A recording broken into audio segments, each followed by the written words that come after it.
All systems go. Clear for liftoff.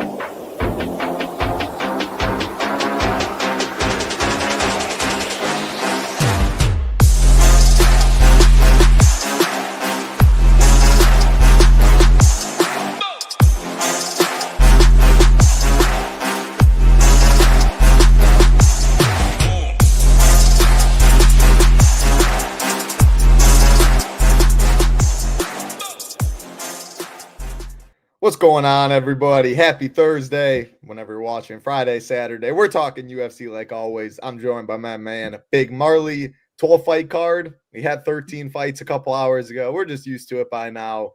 Walter Walker, Muhammad Usman out. They said they're not sure if they're going to get Walker replacement. I'd be a little surprised. It's all the way in Brazil, 4 p.m. Eastern start time. But yeah, this late, I'm expecting us to keep the 12 fights. Hey, if we get all 12 fights, though, I think it's a pretty solid DFS card, a great main event. Talking DFS, talking real life. Excited to break that down. Excited to break down the whole card. We got Ben in here, Little Neck, YSN, Dan. Hey, shout out to our man YSN. Took down the Mini Max with an insane chop last week. Good stuff. I saw the Oliveira. Rio was on that one as well. I needed Ankalaev to outscore Edmund Shabazian for 65K over here. Would have been a 5-way chop. Wow. 111 was a lot. I knew I was a dog. Hey, put yourself in the spot. Give yourself a chance. I was wanting Pereira to do that same game plan. Come out there like a madman. Give Ankalaev a chance to bink him in under a minute. So I was loving every second of it. Obviously, I didn't think he was a favorite in that type of fight, but needed 111 over here. What's going on, Dave? Dan did hint at it. Tambo mentioned. So we are giving away 2 core SaberSim and SHIPIT Nation memberships today. One of them, YSN. You let me know if you remember or not right now. Ben was the first one in here. We've given one away to Ben in the past. And Ben, I actually brought you up last week. You have been here for a little bit, so I was hoping everything's well. It's good to see you. YSN always been in here watching live. YSN, let me know if you're a member or not. And if you're not, you will get the first one. We will have one more to give away later, though, that we're going to think of some way to do that. So if you're not a member, let us know in chat that you would like to. There you go, YSN. So YSN, email info@shipitnation.com. At shipitnation.com.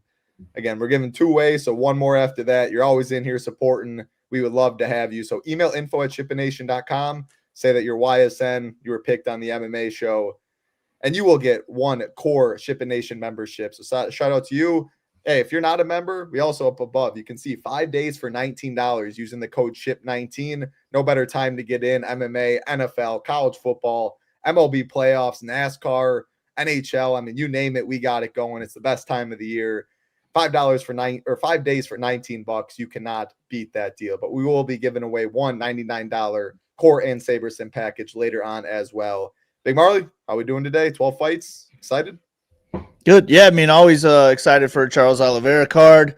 Spoiler alert, I'm a little biased on this one, but I think it's a pretty solid card. I was really planning on going all in on Walter Walker, so I am hoping that they get him a replacement. I mean, I don't know if I'm still going to go all in on him after this point, but I just think that was such a perfect matchup for him.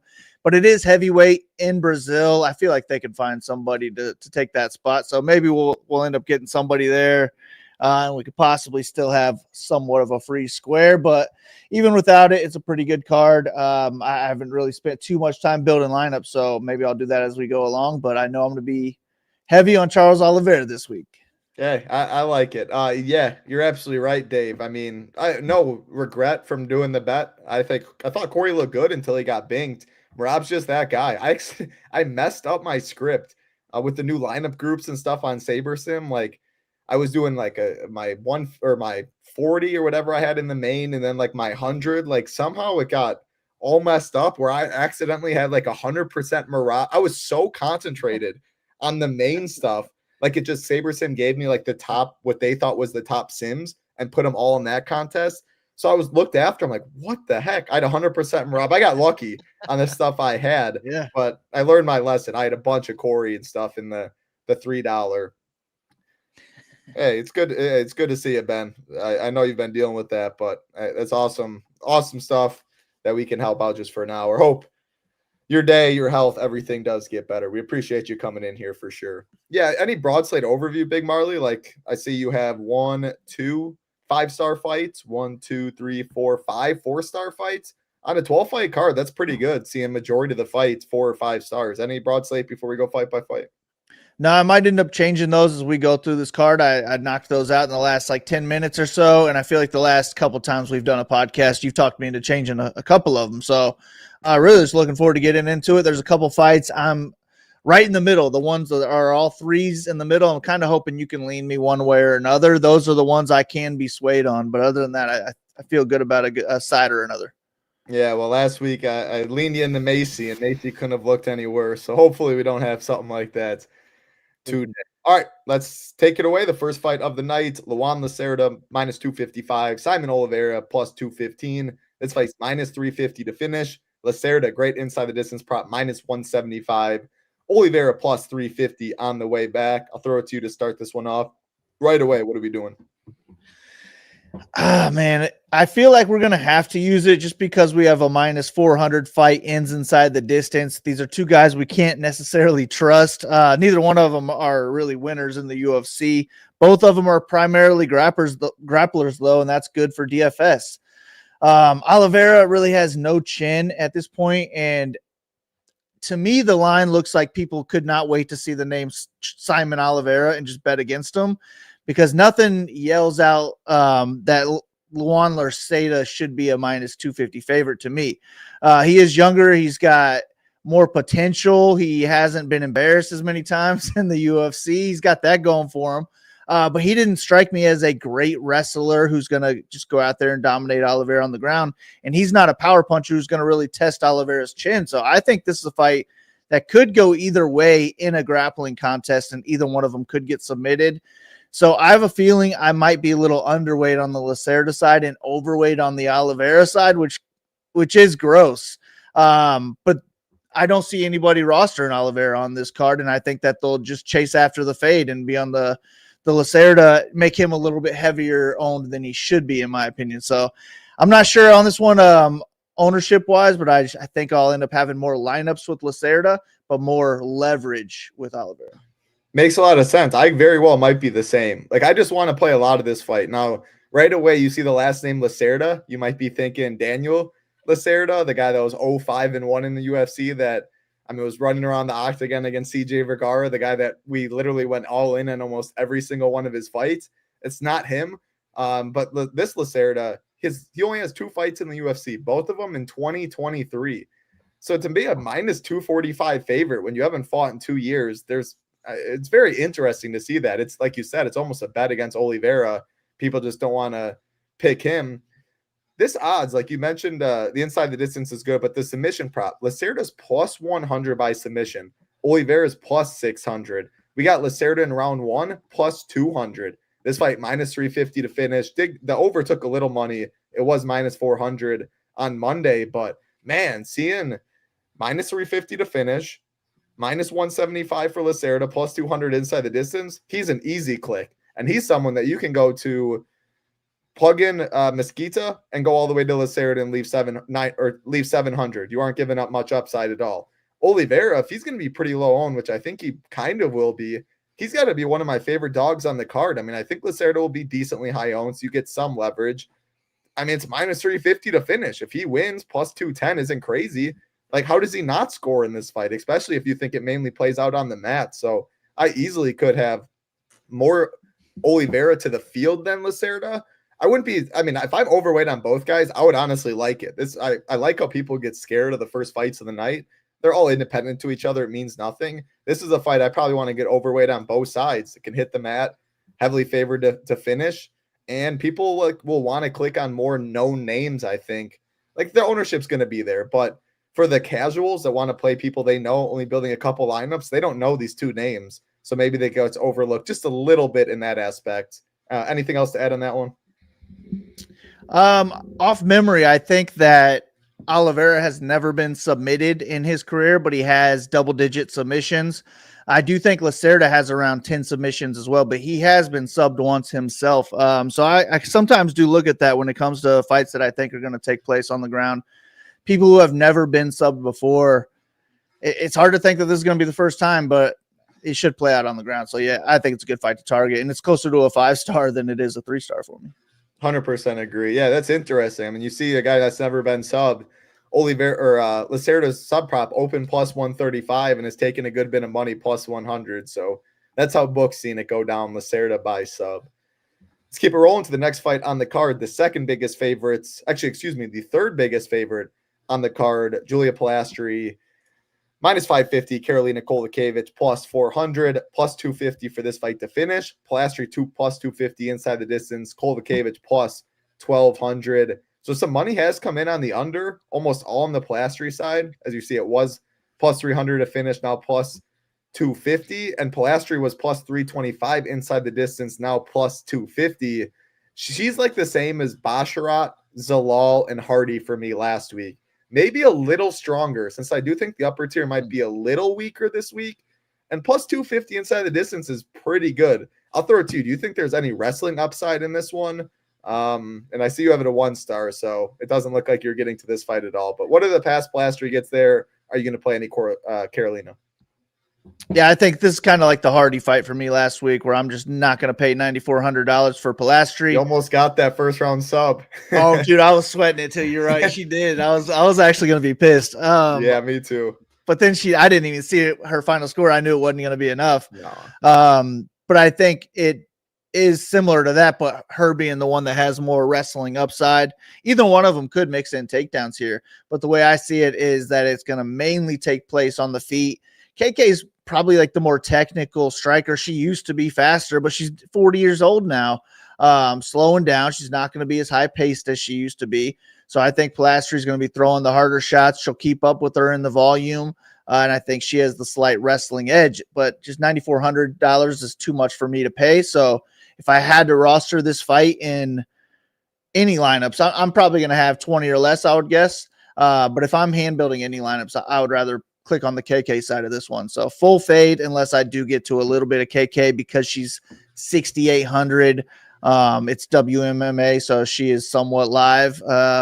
And she could score around 10x. And if that helps you get to some other people that you really like in the upper range, then I'm okay getting to her for that reason. But I would need 150 lineups before I even started thinking about playing Pilastri. Yeah, this is one of my least favorite fights, if not my least favorite. I hardly get to any of them. I mean, it's supposed to go the distance. Karolina, do you think Pilastri wrestles, or do you think it's 15 minutes on the feet?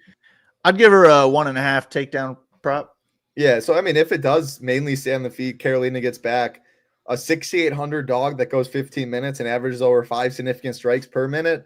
If we get a lot of favorites like we did last week, I mean, if Wicklocks loses, you might, and like Karolina was on the card and scored 50, like that could be optimal on this card. So I agree. Karolina is my preferred side. I guess I like Pilastri maybe a little more than Big Marley just because the plus 250 inside the distance. She's continued to take money and she'll be super, super low owned, maybe in very chalky lineups, but it's clear as day. Like when we get to Joel Alvarez at 9,500, just 100 more, it's not likely that we see Pilastri outscore him. So, and I'm not sure how many double spend lineups I want. The mid tier is strong this week. So not a great fight at all. Probably the worst on the card. KK, my preferred side as well. Let's keep rolling. Next fight on the card, we have Lucas Hocha minus 114, Stuart Nickel minus 106. This fight is minus 200 to finish, plus 120 on the Hocha side inside the distance, Nickel plus 250. I mean, man, just looking at all of that, it was minus 180 to finish, now minus 200. Hocha was minus 130 Monday, now it's pretty much a pick 'em. So the under and Nickel has taken some money. Sign me up on both sides of this one. Again, the mid-tier is strong, so it'll keep the ownership in check because the main event's right there, and we have Pinto Denise. But this fight's phenomenal. The mid-tier is super, super strong in my opinion. How do you see this one going? Yeah, I think this is kind of a striker versus grappler matchup because Rocha is going to need to keep this fight on the feet. He's got power. And Nickel can strike, but I think that this is not the matchup you want to strike at because Rocha's big weakness is being able to stay on his feet. He's got poor takedown defense, and when he's on his back, he can be kept there. And Nickel does like to wrestle. I think he's going to go in there and shoot for a takedown in the first minute. And if he gets it, he probably keeps it throughout the round and could put some work in on the ground. And if Rocha can get up, I think Nickel will chain wrestle in this one. So I like the underdog quite a bit here. He's my second favorite underdog on the card. You can guess my first favorite. But but I'm going to be low on the Rocha side. I'll get a little bit. The more lineups I'll play, I'll get a little bit, I guess. But if it was like 5 or less lineups, I'd be really focused on the nickel side. I think he should be the favorite in this one because of that clear weakness on the Rocha side. And if nickel won his last fight, he got the takedown right away, and then he got choked out with the guillotine, I believe. Had that not happened, I think we'd be looking at him at like minus 200 here. So I like nickel to win this fight on the ground. Yeah, I mean, I like the Hocha side too, just for the, like you said, striker versus grappler. He's got power if he keeps it on the feet, minus 200 to finish. I do think I agree, though. Nickel, my preferred play. It's pretty much a pick 'em, 800 savings. You get the wrestling upside. And yeah, I mean, we talked about it in that fight. Like Jesus Aguilar, he's just a guy you cannot leave your neck out there. He's one of the masters at the guillotine. So don't see that being a threat in this one. He'll be able to wrestle without worrying about getting his neck taken. I think he has success. Good sophomore bounce back spot, it looks like, for him. And people are getting on that side. Again, was plus 110 Monday. Now pretty much a pick 'em, $800 savings. Can easily leave it right there. So I agree with you. But I do like Hocha as well. Like he could knock out nickel in round 1 if he stuffs the takedowns. 8,500. He will be lower owned, I think, due to the pricing. And again, Gamrot, Oliveira, Pinto, Denise, a very strong mid tier there. So someone with upside at minus 200 at minus 200 to finish at 8,500, you can do a lot worse than that. So I really like that fight for DFS. All right, let's get to tied for the biggest favorite on the card and the highest priced. Beatrice Mesquita minus 650, Irina Alexeyeva plus 475, minus 260 for this fight to finish. Mesquita minus 210 inside the distance. Alexeyeva plus 800. Round 1 prop plus 175 Mesquita. Here we go. Another sub prop that's got hammered. Mesquita open plus 105 by sub. Now minus 130. 5-0, 34 years old, making her UFC debut from LFA. Is the minus 650 take warranted? And what does this do for DFS? Yeah, I mean, it's probably warranted. She's 5-0, but she's got a long grappling record. And I think she's been grappling since like early 2010s or something like that. So she's been around, and she's going to want to get this fight to the ground. When she does, I think she can dominate there. She's more alive for the submission, but she could also just put a ground and pound stoppage on Alexeyeva as well. I do think Alexeyeva will kind of accept takedowns once it gets, once she gets a hold of her. On the Alexeyeva side, she does have submissions in her game, but she's going to want to keep this fight on the feet. She's not really a good striker, but she is an active striker, and it's kind of like she's just winging out her limbs to try and hurt her opponent. There's not like a lot of technique there or anything, but if it is on the feet, she should be winning those moments. But I don't think that's going to be the case. I think that Mesquita is going to be going for her takedowns early and often, and when she gets them, I think she is going to look dominant, and she probably can get a finish. So I am willing to pay $9,600 for her. Another reason I'm not going to be getting to Pilastri. I would rather just pay $200 more for Mesquita because I think an average win for her scores more than Pilastri's ceiling. But yeah, I agree with that. But I do think you're probably getting half the ownership with Pilastri. Not that I think Mesquita is that chalky. We could just see Pilastri like 8%. So I like, this is just one where I'm just going to follow the line on this one. Like, she's continued to take money. Her sub prop continues to get hammered. Like, it just feels so obvious. She's eventually going to get it to the mat. And when she does, she's going to sub her. With all that being said, though, like, I mean, Alexeyeva, she submitted Stephanie Egger in her UFC debut as a big dog when people were on Egger to submit her. Really weird fight. She also, she throws haymakers. Now, it's sloppy, all this, but if she does connect on Mesquita, it wouldn't completely shock me if we saw an Alexeyeva by KO. Maybe it's better to bet it than DFS. Maybe not, because if she does that, she's almost surely optimal and no ownership. But man, when she's out there, she throws with bad intentions. There's no doubt about that. So I was a little surprised to see the line, but it just keeps moving. The books, the odds makers, they see something.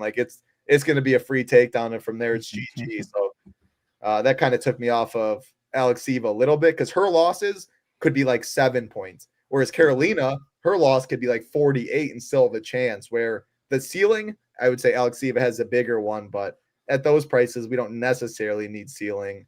So I take it you prefer KK as well. Yeah, I was thinking about that. So in like the $18 contest, 100K to first, I think Alexiva makes more sense there because she has a better chance of getting you 100K. But if I was doing the 5-5-5, where you don't necessarily need the nuts to even win that fight, I would that contest. I mean, then I'd rather have KK in that. Makes a lot of sense. Would definitely prefer Carolina in the 555 as well. Yeah, that's all I got for that one. Big Driggs, what's going on, man? Watching some football. Hey, soon. Actually, right now, my Brew Crew's on playing the Cubs. That might be extra innings in the Dodgers. College football's on. NHL's on. I mean, what a night. Hey, we're here talking fights, though. Got a nice 12-fight card in Brazil. But yeah, once we get off, there's a lot of sports to watch. A lot of sweating going on right now. Appreciate and like button. We always ask for that. That helps us a ton. Subscribe button helps us out a ton as well. Again, you can see above 5 days for $19. You can try us out at shipitnation.com using the code SHIP19. And we are going to give away one other membership. YSN got the first, a $99 Core and SaberSim membership. If you are not a member, let us know in the YouTube chat. We will be picking one before the show ends. Next fight on the card, we are going to the big boys. 3 big boys. Oh, shoot. There was 3 big boy fights on the card. Now there's 2 since we lost Walker, but Vitor Petrino minus 330, Thomas Peterson plus 270, minus 210 for this fight to finish. Petrino minus 130 inside the distance. Thomas Peterson plus 425. Petrino round 1 plus 275. I'm going to throw it to you right away on this. I see 3.25 takedowns per 15 for Petrino. I see 4.42 takedowns per 15 for Peterson. Do you think this fight mainly plays out on the mat? How do you see it going? Break it down. Yeah, I think this could play out anywhere. Both guys could end up striking in this one. And it could be close in a striking match minute to minute, but Petrino is just one of the scariest dudes. I love the power from Petrino. And then maybe Peterson is a better actual wrestler, but Petrino, I think, is the stronger guy, and maybe his power can make him be the better wrestler in this one. I really am not sure enough to give Petrino a minus 300 line because I think Peterson can keep this close anywhere. But I do think Petrino could knock his head off in the first round. He could also take him down in every round and score pretty okay in a decision. So I kind of like both sides of this one. I am picking Petrino to get a knockout. I mean, I like seeing him get knockouts. He's just such a scary striker. But if I end up with more exposure to Peterson, I think I'd be okay with it.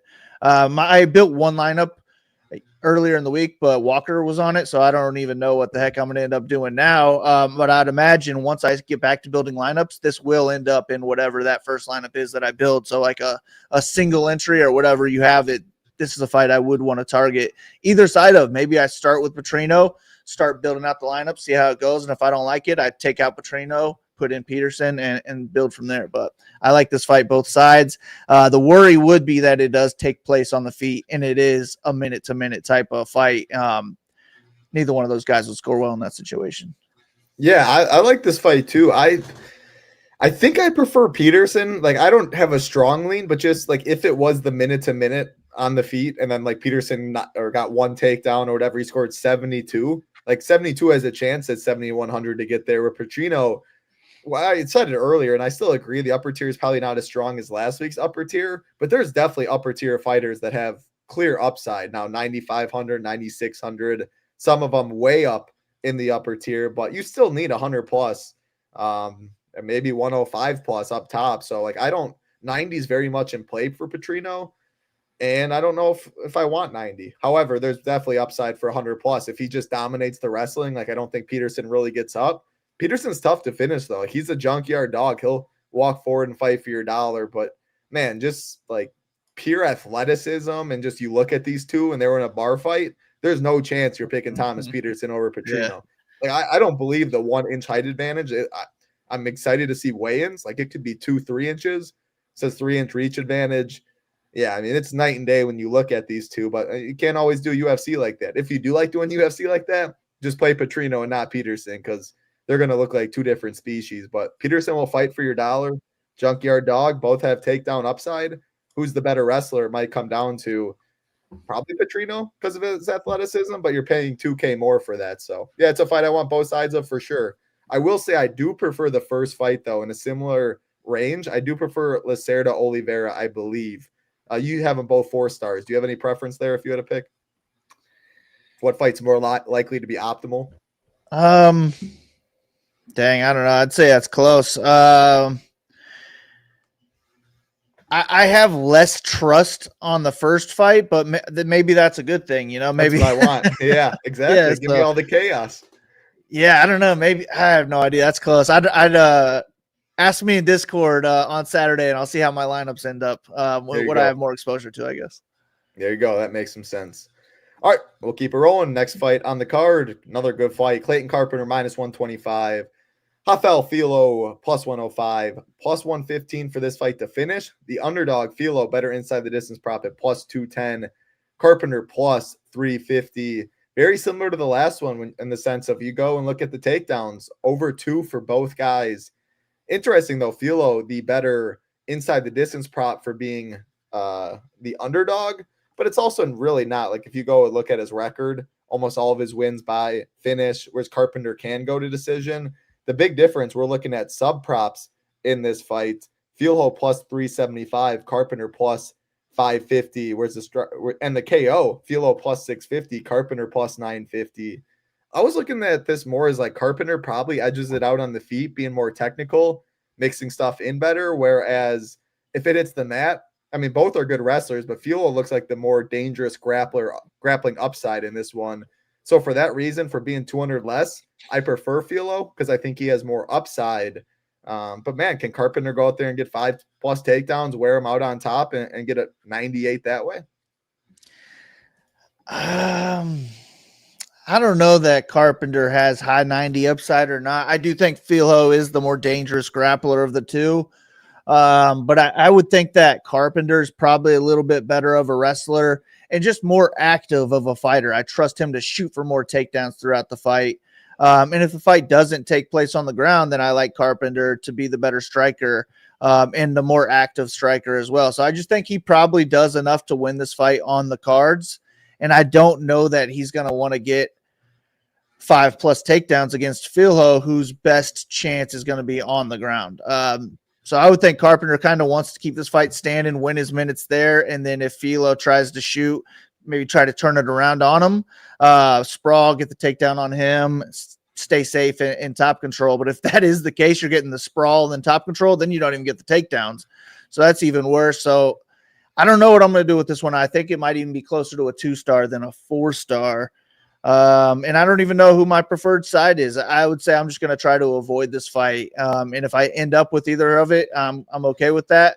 If I was hand building and I ended up with Carpenter in a lineup, I'd probably want to duplicate it, do the same thing and put Filo in there too. But overall, not a fight I'm looking to target. Give me Carpenter to win.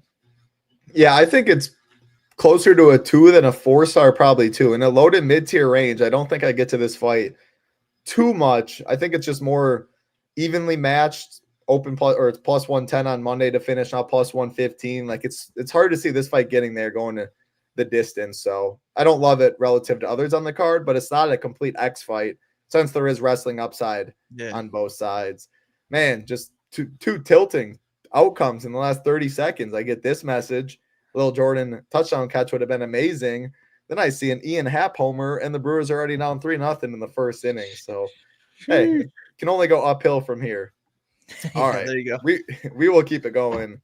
Next fight on the card, Michael Aswell, -145. Lucas Almeida, +125. +110 for this fight to finish. Almeida, +200 inside the distance. Aswell, +375. I mean, is this not like a copy and paste from the last fight? Like a little, like pricing similar. Aswell's a little bigger favorite, a little higher priced, but we have the same inside the distance prop, pretty much the same inside the distance props on both sides. I just don't think this fight's going to play out on the mat like the other one. But I guess, like, again, this is skewed. I put it on here, but he's not going to average 9.1 significant strikes per minute his whole career. Can you see this becoming a war, though? Because I think that's probably what we need for this fight to get there. Yeah, it could be. It could definitely be a war, and I would think a war favors Aswell minute-wise because he is a high-paced striker, but he also eats a lot of shots. And Almeida, I would say, is the more dangerous striker of the two, and a war could lead to Almeida knocking Aswell out. Yeah, this one I do like this one more though. Now I'd say this one's probably closer to a 4-star rather than a 2-star. It's just that I don't really have a preferred play. I don't trust either side, but I do think that either side could put up a decent score. And I honestly don't even remember who I picked in this one. So right now, as I'm talking, that makes me kind of lean Almeida. Rather save that $1,000. I do think he could knock out Aswell in that first round. But I did these fights on Sunday, and Aswell's kind of fading in my mind. I remember the fight with him and Brogdon Grad or something like that. That was the crazy Contender Series fight. But I only watched, I want to say, 2 of his fights. I might have to go back and watch a little bit more. But I think this one will be a fun fight, low-key fight of the night contender. But yeah, now that I'm talking, give me the underdog. I prefer the 1K saving with Almeida as well. But yeah, so Aswell in the Contender Series against Grad outstruck him 155 to 102, but was taken down 3 times. Then his UFC debut, he was outstruck 136 to 118 against Balaji Oki. But both of those, those are big fights. Like, that's a lot of output right there. If someone can get a 3rd round or a 2nd round finish, I like this. Yeah, you only know how tough he is because he gets hit, and that's not something we really like. So I think Almeida has more pop. If it gets to a war, just give me the 1K savings at that point. So I think it's a good fight. I would leave it a 3-star. I think I would have it the same as you. I didn't really disagree with any of your stars so far. Like, I prefer the Hocha fight. I prefer the Lacerda fight. But I view it similar to the Carpenter fight. Like, you can see if it was optimal, I wouldn't be shocked. But I also don't want to be completely overweight. If it was giving me 50% Aswell, I would manually bump that down. That's just a little too much for me. So, solid fight, has the ability to be fun with a lot of volume. However, it is favored to go the distance. Don't see really wrestling upside on both sides. So probably need a KO. Yeah, it's also a good point. Yes, he is. All right, let's keep it rolling. Another 3-star fight for you. Ricardo Ramos, -180. Con Ofli, +155. -115 for this fight to finish. Ramos, +195 inside the distance. Ofli, +300. So not much line movement in this fight at all. The over is some money. It was -130 Monday, now -115. Money line pretty much did not change on either side. When I look at this, I see Ramos 2.57 takedowns per 15. I mean, he always loves his spinning shit. Like, this dude, I was there for the Danny Chavez Austin, Texas knockout. Oh man, that was scary. I mean, when it lands, it's nasty, but it hasn't landed really recently. Man, like, I always remember the Jourdain fight.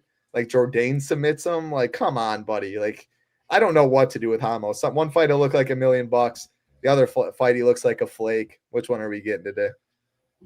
I would hope this is one where he could look like $1 million because I don't think Ofli is good. So I'm closer to a 4-star on Ramos, 2-star Ofli here, but I just don't trust Ramos. I think he is better everywhere, but I don't trust him at all. And he does like that spinning shit, and he could get taken down off of some stupid spinning move that he does. And if Ofli gets a takedown, I think he could hang out in top control long enough to win that round. I don't think he even does enough work in top control where he has, 90 plus ceiling in a decision, but he could get around 80, I would think. In the 80s would be fine at 7,400. So that's why I have it as a 3 and a 3, because I'm not completely against Ofli at that price. But man, I just think he's awfully awful. So I'm gonna pick Ramos to win, and I think it could be by any method. I'll pick it to be by decision. And if that's the case, what do we do with Ramos? I feel like I don't love it at 8,800. I mean, there's just too many people around, like Lacerda, Hocha. I mean, heck, if I knew that, maybe even Oswald, I'd prefer the Pinto Denise fight. Like, obviously Gamrot, Oliveira. I don't really want decisions on this card as a favorite. Yeah, I mean, it could be by any method. So I don't know. Another one where I'll have to just see where my ownership ends up. But I would be fine with like 15% Ramos or 45% Ramos. But on the Ofli side, it'd be more like 5 to 20 would be okay.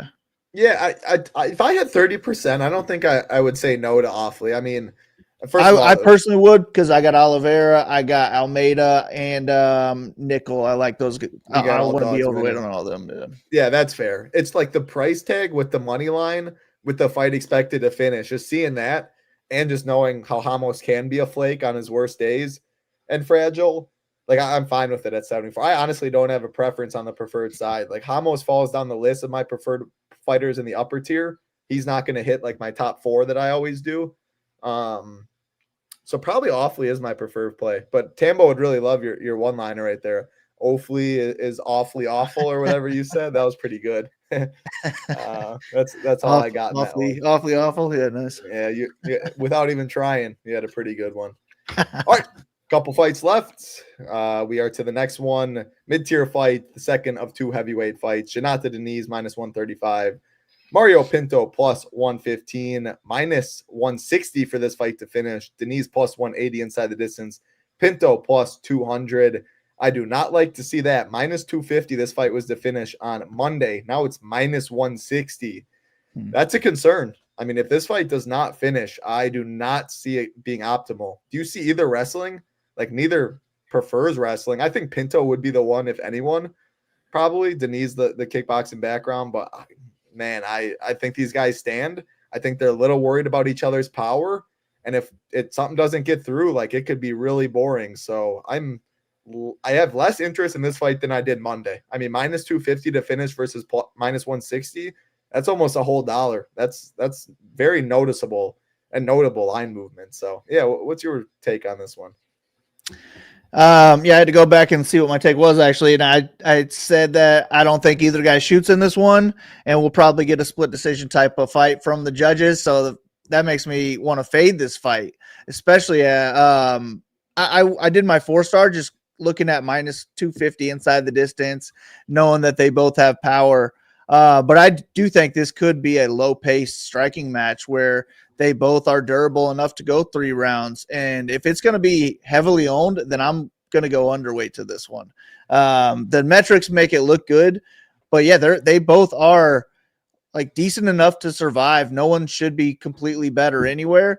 I would say Pinto is the more powerful, scarier puncher, but he's not a very active striker. And I think Deniz is just the cleaner, more technical kickboxer of the two. I picked Deniz to win by split. But if it's a split, I don't want exposure to either side.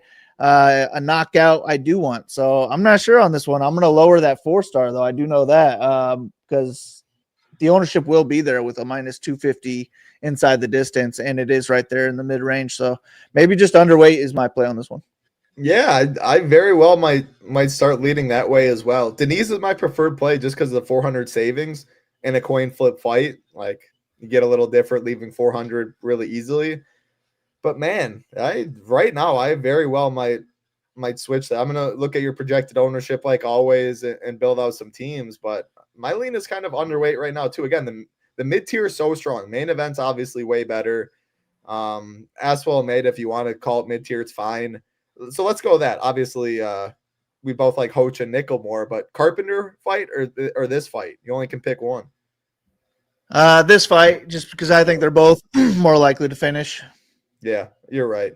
All right, so far I only have Dave and Dan that are interested in. They're not a member right now, and that are trying to win a core membership. So we're gonna do one more fight, and then after that, we're gonna do a little like randomization thing. I'm gonna pick like 2 fights or something.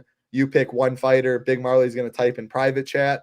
So it's going to be the Petrino Peterson and Mesquita Alexeva. So fights 8 and 9. I just picked 2 random ones. Do not say anything yet in the chats. If there's anyone else that is interested, you let us know. But otherwise, Big Marley's going to have a fighter in mind. You have 1 out of 4 chance to get it right. If both of you get it wrong on the first, we'll do it again. So if anyone wants an entry, again, you're not a member. Let us know, and we're going to give away a $199 core SaberSim package. All right, the highest or tied for the biggest favorite on the card, Joel Alvarez, minus 650, Vicente Luque, plus 475, minus 400 for this fight to finish, Alvarez, minus 275 inside the distance, Luque, plus 600, Alvarez in round 1 is plus 150. I mean, man, the UFC really had to do it like this. Luque goes from Pons, old man Pons. We're going to get a little old man UFC vet war. Out is Pons, and they give him this young, I mean, he's 32, but he very well looks to be in his prime stud. Joel Alvarez is just better wherever this fight goes. I want a submission. Like, don't do Luque too dirty. It was not long ago before he was having brain bleeds and all this stuff. Like, come on, be a little nice, take him down, choke him out, have him get up from a nap. I think Joel can do whatever he wants, though. I'm worried that he knocks him out. Yeah, I think Luque is probably the worst play on the slate. One of them, I'm just really, really high on Alvarez in this spot. What about you? Yeah, I'm high on Alvarez. I will. Yeah, so that he's not lying. I want a bunch of Alvarez here, but on the other hand, I will get a little bit of Luque. I mean, just in hopes that he can shine the old Luque, because prime Luque, I think, can hang with Alvarez, and Alvarez is only won fights by finish, right? I don't think he's ever won a decision, and I don't know what happens if this fight does get to the third round. I would imagine he's fine. I mean, he looks like he's completely well-rounded. He's just he so almost did, and he looked really good. He had a third round finish. Elvis Brenner, he looked really good in the third. He was putting it on him. He knocked him out in the third. Let's see how much he outstruck him. I don't even remember that. 43-12 in the third round. He looked really good. I'm not worried about the cardio. Yeah, I mean, there's really nothing not to like about Alvarez at this point. I think he could be a future title contender, future title holder. Going to be the more dangerous striker, more dangerous grappler. Yeah, nothing really not to like, but I will play a little bit of Luque because I like him more than who are the two we were talking about earlier? Arena, KK. Yeah, I like him probably more than both of them. I think he's similar to an Arena, though, where I would rather have him in the $18 and KK in a 555. Agree with that. I would have Luque last out of the three, but I do agree that KK's you take the floor. Like, the floor matters in the 555 or the 150 or whatever. Like, if the contest is less than 500 people, you don't need the stones all the time, whereas you do more times than not in the 18. So I agree with that statement. All right. No one else anything, so we're between Dave and Dan. Again, it is fights 8 and 9. Vitor Petrino, Thomas Peterson, Mesquita, and Alex Siva. Big Marley already told me. So you have one guess. You each put one down below. If neither of you get it, then we will go to two more fights. But we are 2 fights to talk about. You guys put in chat who your guess is, and it's completely random. There's no rhyme or reason behind it. Co-main event, Montel Jackson taking on Davis and Figueiredo, minus 335, Montel, plus 275, Fig, plus 130 for this fight to finish, Jackson plus 175 inside the distance, Fig plus 575. I will never forget. I'm going to find it to be safe. Damon Blackshear, Montel Jackson. All right, Dan, you won. It was Petrino. Shout out to you, Dan. You do get the $99 core package. Email info@shipitnation.com. See if I can find it. Say that you're Dan and that you won the core package on the MMA show. So shout out to you, Dan. Maybe we'll give away another one next week. We'll see. But appreciate all 17 of you hanging live, watching on playback. Appreciate you as well. Back to what I was saying. I'll never forget your call with Montel against Blackshear. What, deaded him in 18 seconds. He has that type of power. You see averages over 3 takedowns per 15. There's ways he can be on optimal, no doubt. Even with this fight, plus 130 to finish, like it was plus 120, so the over's taking money. It's just if he doesn't finish, and Figgy's tough, man. There's no doubt about that. It's hard for Montel to get there at 9K if it goes a decision. But, man, 5 inches in height, 7 inches in reach advantage, over 3 takedowns per 15, has to be relative low ownership. He'll be in my pool. I don't love Figgy much. I don't know what kind of upside he has in this one. What do you see? Yeah, I think it's sub or bust for Figgy. Montel's just going to be the better striker. I think he's the better wrestler. He's going to be so much bigger, stronger, longer. Figgy's always been the harder hitter in his fights because it's been such a low weight class, and this is going to be the first time he's not going to be the harder hitter. Yeah, I think Montel could knock him out. I will be playing Montel. I think he could go out there and land 5-6 takedowns on Figgy too if he really wanted to, but I think Montel probably wants to keep it standing. He's another guy who I think could be a future champion, future contender type of guy. I don't think I've ever picked against Montel, and I'm not going to pick against him here. 5-star because I will be playing Montel. I'd guess I'm overweight to him, and I got a 1-star for Figgy because I'm not going to click on any Figgy this week. Give me Montel to go out there and end Figgy. Yeah, I like it. Montel's definitely my preferred side too, and I do think he has not sneaky upside. People might know it, but seeing the fight plus 130 go the distance and a pretty solid upper tier range, especially fights expected to finish, I think he does come in pretty low owned. And just like the casuals, what I was talking about earlier with like the Oliveira, if people see Davis and Figueiredo for 100 less than Oliveira, again, maybe I'm discounting. Like I know the MMA fields got sharp, but I still believe there's people that sit on their toilet to make a couple teams or they're with their buddies or whatever and throw it in. Like they're going to play Davis and Figueiredo over a lot of these other people seeing that price tag. And I just I would don't think guess it's very Figgy's good. higher owned than Oliveira, probably. See, I hope so. Like I think Oliveira is clearly the better play, better money line, better inside the distance prop, more upside. I don't even think it's close. Yeah, it will be wild. Size difference will be wild. Yeah, of course, Dan. Of course, Carmi. Very nice of you guys. And our man Carmi, he's got Montel inside the distance as well. All right, main event time. Again, appreciate every single one of you hanging out. Like button, subscribe button helps us out a ton. And we would love to have you at the Nation weekly, monthly, 6 months, or weekly, monthly, annual options. But you do see right now the best deal for sure. If you haven't gave us a try, 5 days for $19 using the code SHIP19. Big NFL slate, college football, NHL, MLB. So much going on. NASCAR, NBA will be back before you know it. We would love to have you at the Nation. Main event time, Big Marley. I wonder who you're on in this one. Mateus Gamrot, minus 114. Charles Oliveira, minus 106. Minus 250 for this fight to finish. Oliveira plus 115 inside the distance. Gamrot plus 215. A lot of line movement in this one. Gamrot opened minus 145. A day later was the slight dog at plus 105. A day later after that, minus 102, minus 110. And it just kept going all the way down to minus 145. Before Charles has taken some money in the past couple days. Now pretty much a pick 'em. Are you worried about Charles' really recent and really, really bad knockout loss against Ilya, or no, just because Gamrot's not that type of fighter? And then break down why you're on Charles. I mean, I'd say I'm somewhat nervous about it just because, I mean, he was deaded, and Gamrot does have I would say knockout power, more one punch power than Oliveira has. Oliveira is just so much more dangerous. He's got a lot more ways to knock people out.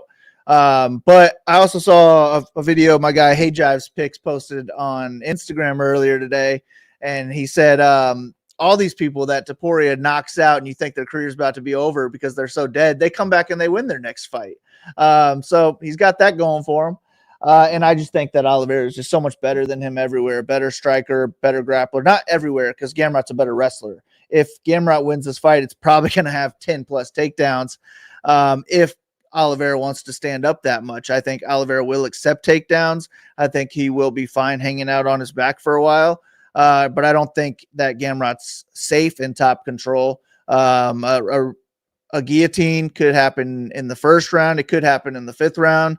I also think Oliveira could just dog walk him on the feet and put him away there. But this fight's in Rio. I think that's going to hype up Oliveira even more.